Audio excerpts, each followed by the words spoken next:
আসসালামু আলাইকুম। বাংলার সংবাদে সবাইকে স্বাগত জানাচ্ছি। আমি নাইম ফাথুম মুবিন। সংবাদ শিরোনাম।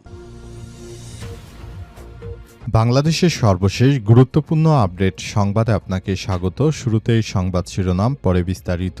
প্রথমেই জানাবো আমাদের হাতে থাকা সর্বশেষ গুরুত্বপূর্ণ সবথেকে তাজা আপডেট সংবাদ। রাঙামাটিতে সড়ক অবরোধের ডাক ইউপিডিএফ-এর। রাঙামাটি সীমান্তবর্তী বাঘাইছড়ি উপজেলার সাজেক ইউনিয়নে ইউপিডিএফ সদস্য হেগেরা চাকমা ওরফে লেওবাব 50কে গুলি করে হত্যার প্রতিবাদে সড়ক অবরোধের ডাক দিয়েছে সংগঠনটি। আগামী সোমবার 11 মে দিঘিনালা সাজেক বাঘাইছড়ি সড়কে আধাবেলা সড়ক অবরোধ কর্মসূচি পালনের ঘোষণা দেওয়া হয়েছে। এরপর জানাবো কুড়িগ্রাম সীমান্তে বিজিবির উচ্চ সতর্কতা জারি। কুড়িগ্রামের বিভিন্ন সীমান্তে দেশের অখণ্ডতা রক্ষা, চোরাচালান প্রতিরোধ এবং অবৈধ অনুপ্রবেশ দমনে সর্বোচ্চ সতর্কতা জারি করেছে border guard of Bangladesh BGB. আজ স্বাক্ষরিত এক প্রেস বিজ্ঞপ্তিতে বিষয়টি নিশ্চিত করেছে Kurigram battalion 22 BGB lieutenant colonel Mohammad Mahbubul হক।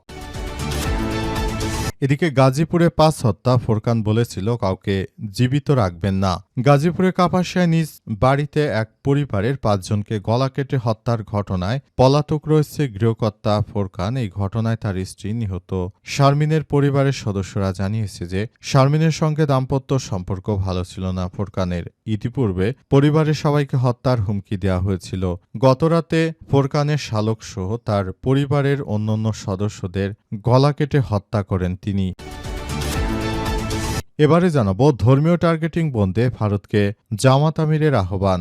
ভারতে কোনো ধর্মবর্ণ বা গোত্রকে টার্গেট করে যেন কারো কোনো ক্ষতি করা না হয় সে বিষয়ে ভারত সরকারকে আহ্বান জানাবেন বিরোধী দলীয় নেতা ও জামাত ইসলামের আমির ডাক্তার শফিকুর রহমান। এমনকি বিশ্বের যে কোনো স্থানে ধর্মবর্ণ বা পরিচয়ের ভিত্তিতে নিরীহ মানুষের উপর নির্যাতনের বিরোধিতা করা হবে বলে জানিয়েছেন বাংলাদেশ জামাত ইসলামের আমির ডাক্তার শফিকুর রহমান।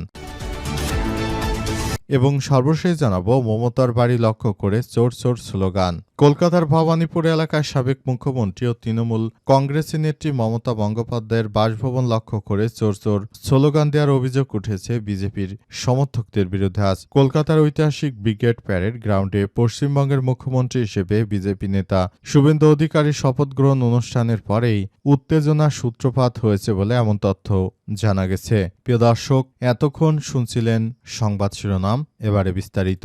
তবে তার আগে বন্ধুরা অনুরোধ থাকবে এই সংবাদটিতে একটি লাইক দিন। এই চ্যানেলে আপনি নতুন হয়ে থাকলে আমাদের সংবাদটি দেখতে দেখতে চ্যানেলটি সাবস্ক্রাইব করে রাখুন। কমেন্ট করে বন্ধুরা আপনার মূল্যবান মতামত জানিয়ে দিন আপনি বিশ্বের কোন দেশ থেকে বা বাংলাদেশের কোন স্থান থেকে আমাদের সংবাদটি দেখছেন এবং শুনছেন। আর বন্ধুরা, সংবাদটি আপনার সোশ্যাল মিডিয়া ফেসবুকে শেয়ার করে বন্ধুদেরও দেখার সুযোগ করে দিন। গাজা যুদ্ধে আপনি যদি নিরীহ ফিলিস্তিনিদের ভালোবেসে থাকেন বন্ধুরা, কমেন্টে ইয়েস লিখে পুরো বিশ্বকে আমাদের এই তাজা আপডেট সংবাদটি দেখার সুযোগ করে দিন। এবারে বিস্তারিত। রাঙামাটিতে সড়ক অবরোধের ডাক ইউপিডিএফ-এর। রাঙামাটি সীমান্তবর্তী ও বাঘাইছড়ি উপজেলায় সাজেক ইউনিয়নের ইউপিডিএফ সদস্য হেগেরা চাকমা ওরফে লেওবাব 50কে গুলি করে হত্যার প্রতিবাদে সড়ক অবরোধের ডাক দিয়েছে সংগঠনটি। আগামী সোমবার 11 মে দিঘিনালা সাজেক বাঘাইছড়ি সড়কে আধাবেলা সড়ক অবরোধ কর্মসূচি পালন করতে ঘোষণা দেওয়া হয়েছে। শনিবার সাজেকের উজ্জবাজারে আয়োজিত এক বিক্ষোভ সমাবেশ থেকে ইউপিডিএফ-এর নেতাকর্মীরা এই কর্মসূচির ঘোষণা দেন। হত্যাকাণ্ডের তীব্র নিন্দা জানিয়ে তারা অবিলম্বে দোষীদের গ্রেপ্তারের দাবি জানিয়েছে। সাজেক থানার ওসি তোফাজেল হোসেন কর্মসূচি ঘোষণার বিষয়টি নিশ্চিত করেছেন। স্থানীয় সূত্র থেকে জানা গেছে শনিবার ভোরে একদল সশস্ত্র ব্যক্তি সাজেকের শুকনাছড়া এলাকায় অবস্থান নেয়। স্থানীয় সূত্র থেকে জানা গেছে ভোরে একদল সশস্ত্র ব্যক্তি সাজেকের শুকনাছড়া এলাকায় অবস্থান নিয়ে এই হামলা চালানো হয়েছে। এ সময় হেগেরা চাকমাকে লক্ষ্য করে কয়েক রাউন্ড গুলি ছোড়া হয়। প্রাণ বাঁচাতে তিনি পালানোর চেষ্টা করলে ঘটনাস্থলে লুটিয়ে পড়েন এবং মৃত্যুবরণ করেন। স্থানীয়রা দাবি করে নিহত হেগেরা চাকমা ইউপিডিএফ প্রসিত গ্রুপের কালেক্টর হিসেবে দায়িত্ব পালন করতেন। হত্যাকাণ্ডের পর পুরো এলাকায় চরম আতঙ্ক ছড়িয়ে পড়েছে। অনেক বাসিন্দা নিরাপত্তাহীনতায় ভুগছে। পরিস্থিতি মোকাবেলা এবং সম্ভাব্য সহিংসতা এড়াতে এলাকায় পুলিশ ও নিরাপত্তা বাহিনীকে নিয়োগ দেওয়া হয়েছে। এই বাহিনী টহল জোরদার করেছে বলে এমন তথ্য সামনে এসেছে বলে জানা গেছে।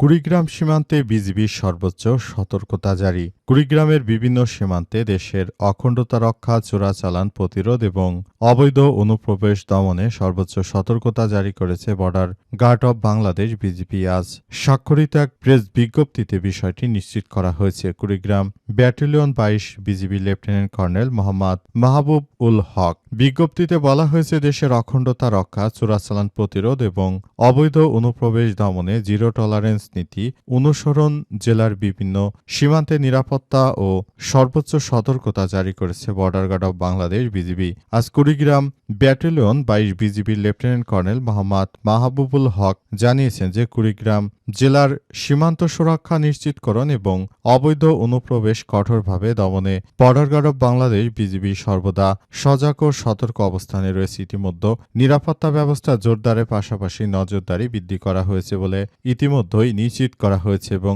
আরও বলা হয়েছে যে বর্তমান সময়ে সবাইকে আরও সতর্ক অবস্থায় থাকতে হবে। যে কোনো মূল্যে দখলদারদের বিরুদ্ধে বাংলাদেশের প্রতিটি মানুষকে এখন সজাগ থাকতে হবে। ভারতের এই সন্ত্রাসী মোদী ক্ষমতায় পশ্চিমবঙ্গে তার দল আসার পর থেকেই বাংলাদেশের সীমান্ত এলাকায় নিরাপত্তা জোরদার করা হচ্ছে। কারণ নরেন্দ্র মোদীর যে সন্ত্রাসী শুভেন্দু অধিকারী তিনি যে ক্ষমতায় এসেছেন, তিনি ক্ষমতায় আসার পর থেকে সারা বাংলাদেশ জুড়ে আবারও ভয়াবহ সন্ত্রাসী কার্যক্রম শুরু হচ্ছে বলে এমন তথ্য সামনে এসেছে এবং সবকিছুর জন্য এই সন্ত্রাসী শুভেন্দুকে দায়ী করছে সবাই।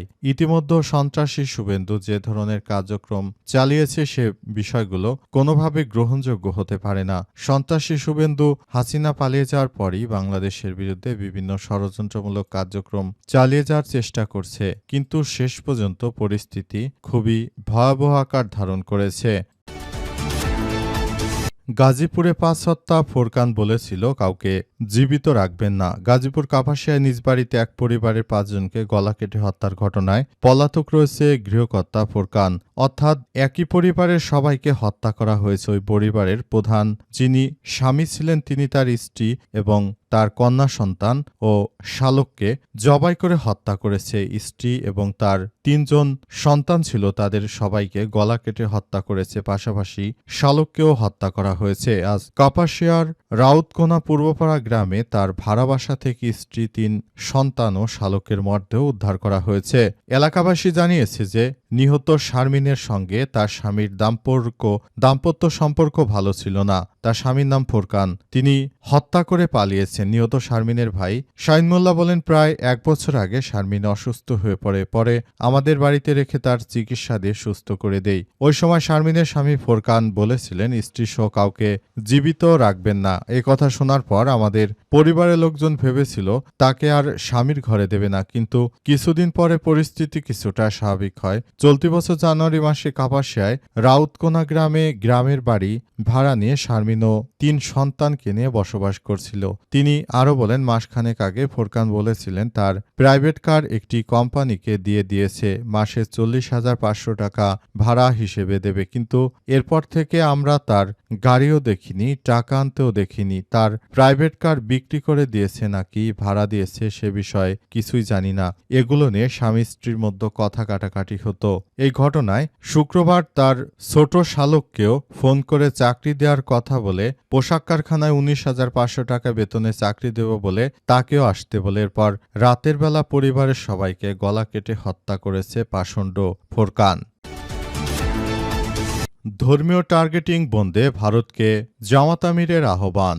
ভারতে কোনো ধর্ম, বর্ণ বা গোত্রকে টার্গেট করে যেন কারো কোনো ক্ষতি করা না হয় সে বিষয়ে ভারত সরকারকে আহ্বান জানাবেন বিরোধী দলের নেতা ও জামাত ইসলামের আমির ডাক্তার শফিকুর রহমান। এমনকি বিশ্বের যে কোনো স্থানে ধর্ম, বর্ণ এবং পরিচয়ের ভিত্তিতে নিরীহ মানুষের উপর নির্যাতনের বিরোধিতা করা হবে বলে জানিয়েছেন তিনি। আজ জাপান সফর শেষে হজরত শাহজালাল আন্তর্জাতিক বিমানবন্দরে সাংবাদিকদের সঙ্গে কথা বলার সময় তিনি এমন মন্তব্য করেছেন। করেছেন। ডাক্তার শফিকুর রহমান বলেন, পশ্চিমবঙ্গ সহ পৃথিবীর যে কোনো জায়গায় নিরীহ মানবগোষ্ঠীর উপর জুলুম করা হলে তার দায়ভার ভারতের সরকারকেই নিতে হবে বলে জানান তিনি। এবং তিনি আরও জানান, এজন্য ভারতের সরকারকে বলব, যথাযথ নিয়ম শৃঙ্খলা মেনে নিজের রাষ্ট্র পরিচালনা করুন, মুসলিমদের উপর অত্যাচার বন্ধ করুন। যদি সেটি না করা হয় তাহলে আমরা বাংলাদেশ থেকে এর তীব্র বিরোধিতা করব এবং এখনও করছি যে ভারতের পশ্চিমবঙ্গে বিজেপি ক্ষমতা আসার পর থেকে মুসলিমদের উপর যে অত্যাচার করা হচ্ছে সেটি কোনোভাবেই গ্রহণযোগ্য হতে পারে না, এমন তথ্যই সামনে এসেছে।